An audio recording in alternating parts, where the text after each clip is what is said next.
महर्षि दयानंद सरस्वती जी ने सत्यार्थ प्रकाश की रचना की है और हम सभी अभी सत्यार्थ प्रकाश के तीसरे समोल्लास में पठन पाठन विधि के संबंध में स्वाध्याय कर रहे हैं।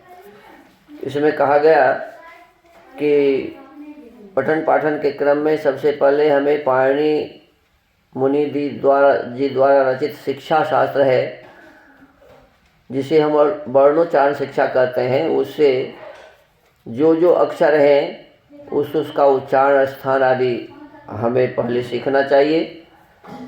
फिर कहते हैं कि अष्टाध्यायी के सूत्रों का पाठ हमें कंठस्थ करना चाहिए। फिर कहते हैं उसके अर्थ को जानना चाहिए, जैसे वृद्धि रादेश का अर्थ है आ ऐ औ को वृद्धि कहते हैं। तो इस प्रकार से आगे उसका फिर प्रत्येक शब्द को जान के उस शब्द का क्या धातु है, फिर उसके क्या अर्थ हैं, कैसे उसका निर्माण हुआ, जैसे भाग है, भाग कैसे बना, नायक कैसे बना, अध्याय कैसे बना, स्तावक कैसे बन गया, कारक कैसे बन गया, ये सब हमें सीखना चाहिए। कहते हैं कि जिस सूत्र से जो कार्य होता है उसको पढ़ा के और लिखवा कर कार्य कराता जाए। इस प्रकार पढ़ने पढ़ाने से बहुत शीघ्र दृढ़ बोध होता है। अब आगे कहते हैं, एक बार इसी प्रकार अष्टाध्यायी पढ़ा के, पहले ध्यान दीजिए, पहले क्या करना चाहिए? अष्टाध्यायी पढ़ाना चाहिए। अष्टाध्यायी पढ़ा के फिर धातु पाठ अर्थ सहित, धातु पाठ अर्थ सहित और 10 लकारों के रूप। अभी आप लोग 5 लकार पढ़ते हैं। अभी क्या पढ़े हैं? पहला लकार क्या है? लट लकार, दूसरा लोट लकार, तीसरा लंग लकार, चौथा विधि लिंग लकार और पांचवा लिट लकार। ये 5 लकार आप लोग पढ़े हैं, 5 और हैं। तो वो 5 लकार और मिला करके कुल 10 लकार होते हैं। तो कहते हैं धातु पाठ अर्थ सहित पढ़ा के फिर 10 लकार हमें जानना चाहिए। इसी में है, धातु पाठ में ये है। लकारों के रूप तथा क्रिया सहित सूत्रों के उत्सर्ग अर्थात सामान्य सूत्र, जैसे कर्मण्यन, कर्म उपपद लगा हो तो धातु मात्र से अन प्रत्यय हो, जैसे कुंभकारः। पश्चात अपवाद सूत्र, जैसे आतोन उपसर्गेच कह, उपसर्ग भिन्न कर्म उपपद लगा हो तो आकारांत धातु से क प्रत्यय होवे अर्थात जो बहुव्यापक, जैसा कि कर्मोपपद लगा हो तो सब धातुओं से अन प्राप्त होता है। इससे विशेष अर्थात अल्प विषय उसी पूर्व सूत्र के विषय में से आकारांत धातु को क प्रत्यय ने ग्रहण कर लिया। जैसे उत्सर्ग के विषय में अपवाद सूत्र की प्रवृत्ति होती है, वैसे अपवाद सूत्र के विषय में उत्सर्ग सूत्र की प्रवृत्ति नहीं होती। जैसे चक्रवर्ती राजा के राज्य में मांडलिक और भूमि वालों की प्रवृत्ति होती है, वैसे मांडलिक राजादि के राज्य में चक्रवर्ती की प्रवृत्ति नहीं होती। जैसे चक्रवर्ती राजा के राज्य में मांडलिक और भूमि वालों की प्रवृत्ति होती है। अब देखो, अब पूरा भारत देश है, भारत देश के प्रधानमंत्री और राष्ट्रपति हैं, और उसके भीतर में एक राज्य है, जैसे बिहार मान लो, जिसे हम लोग जिस राज्य में रहते हैं, तो इस बिहार में मुख्यमंत्री है और उपराज्यपाल है। अब क्या करेगा? भारत सरकार जब चाहेगा तब बिहार सरकार को भंग कर सकता है। जब चाहे तब क्या कर सकता है जी? भंग कर सकता है। राज्यपाल को बुला सकता है, मुख्यमंत्री को हटवा सकता है, राष्ट्रपति शासन लागू कर सकता है। अने इनके अधिकार को वो अपने अधिकार के अंतर्गत रखते हैं। तो ये है मांडलिक। तो आप बताइए, जो अधिकार भारतवर्ष के राष्ट्रपति और प्रधानमंत्री को है, वो पूरा उतना बड़ा अधिकार मुख्यमंत्री को होगा? नहीं होगा। ऐसे ही मान लो पहले छोटे छोटे राज्य होते थे, जैसे दरभंगा भी एक राज्य था, जिस राज्य में हम लोग पहले प्राचीन में हमारे पूर्वज रहते थे, ये दरभंगा राज्य था। उससे पहले ये मिथिला राज्य था। क्या था जी? मिथिला राज्य। तो कहते हैं कि संपूर्ण भूमंडल के जो राजा होते हैं उसको कहते हैं चक्रवर्ती। क्या कहते हैं? चक्रवर्ती राजा। तो संपूर्ण भूमंडल के राजा का और किसी खास राज्य के राजा का एक अधिकार होगा क्या? नहीं होगा। तो यही बात इसमें कहते हैं कि जैसे चक्रवर्ती राजा के राज्य में मांडलिक और भूमि वालों की प्रवृत्ति होती है, वैसा मांडलिक राजादि के राज्य में चक्रवर्ती की प्रवृत्ति नहीं होती। इसी प्रकार पाणिनि महर्षि ने सहस्र श्लोकों के बीच में अखिल शब्द, अर्थ और संबंधों की विद्या प्रतिपादित कर दी है। देखो पाणिनि मुनि की किस प्रकार से बड़ाई स्वामी जी कर रहे हैं। कहते हैं कि 1000 श्लोकों में उन्होंने अखिल शब्द अर्थ, माने अखिल का मतलब होता है अनंत। अखिल का क्या मतलब होता है जी? माने उस 1000 श्लोक में ही अनंत शब्द फिट कर दिए हैं। ऐसा है कि जैसे आप कितना भी उसके भीतर में गोता लगाओ, उसका अंत आपको मिलेगा नहीं। तो इसी प्रकार पाणिनि महर्षि ने सहस्र श्लोकों के बीच में अखिल शब्द, एक दो नहीं, अखिल शब्द, अर्थ और संबंधों की विद्या प्रतिपादित कर दी है।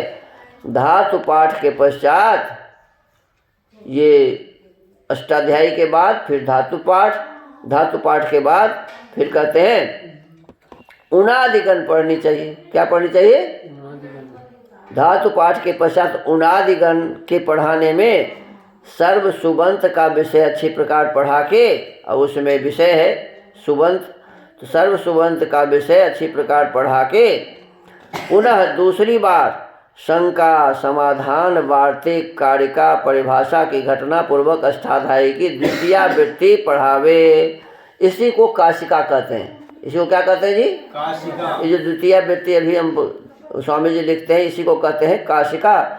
जिसमें क्या क्या कहा गया पढ़ाने के लिए? शंका, समाधान। आप यदि कोई शंका करते हैं तो उसका उत्तर गुरुजी देंगे। फिर कहते हैं वार्तिक, कारिका, परिभाषा की घटना पूर्वक अष्टाध्यायी की द्वितीय वृत्ति पढ़ावे। तदनंतर महाभाष्य पढ़ावे।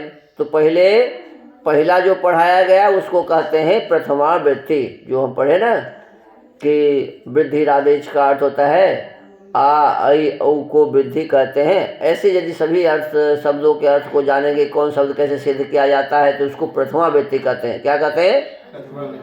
और कारिका आदि, परिभाषा, वार्तिक, ये सब के साथ यदि शंका समाधान पढ़ेंगे तो इसका नाम होगा काशिका वृत्ति। क्या होगा? और फिर इसके पश्चात तीसरी वृत्ति होती है, उसको कहते हैं द्वितीय वृत्ति के पश्चात में महाभाष्य पढ़ाते हैं। क्या पढ़ाते हैं? तो हमको आपको तदनंतर महाभाष्य पढ़ावे। अर्थात जो बुद्धिमान, देखो जी कौन विद्यार्थी पढ़ सकता है, कौन गुरुजी पढ़ा सकते हैं? कहते हैं जो बुद्धिमान। क्या होना चाहिए?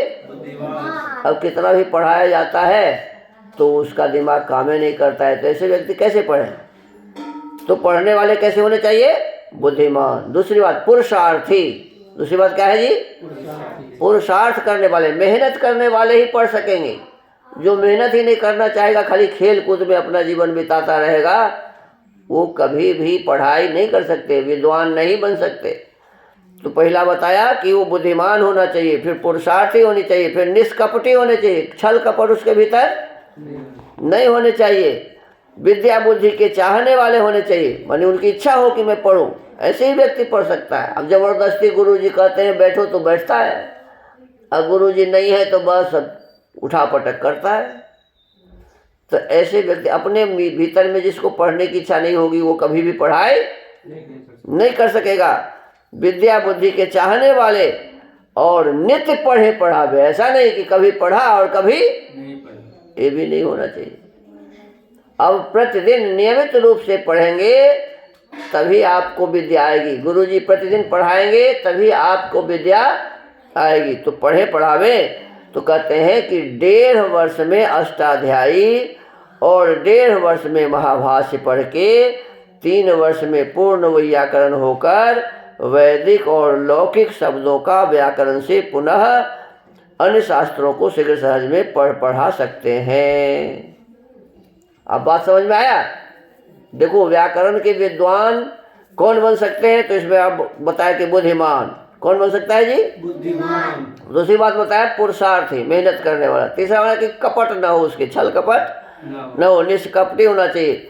चौथी बात बताया कि उनके मन में उत्साह हो पढ़ने का, उनके मन में इच्छा हो पढ़ने की। मन में इच्छा नहीं है। अभी क्या हो रहा है, बेटा कुछ भी बनने वाला नहीं है, बाप 5 लाख रुपया दे करके उसको इंजीनियरिंग में नाम लिखा देता है। यही तो हो रहा है। बेटा की इच्छा नहीं है इंजीनियर बनने की, बाप उसे क्या करता है जी, जबरदस्ती नाम लिखा देता है। अब वो क्या करता है, तो यहाँ से जाके कोटा में नाम तो लिखा दिया, वहीं फांसी लगा के मर जाता है। आता है ना ऐसा घटना, क्योंकि पढ़ने की उसकी इच्छा। आप लोग भी ऐसे ही हैं। आपके माता पिताजी ने आपको जबरदस्ती गुरुकुल में भेज दिया है, आपकी इच्छा थोड़े गुरुकुल में रहने की। किसी को बम्बई से भेज दिया, किसी को पटना से भेज दिया, किसी को पूर्वी चंपारण से, किसी को पश्चिमी चंपारण से, किसी को दरभंगा से। क्यों भेज दिया? किसी को सुपौल से।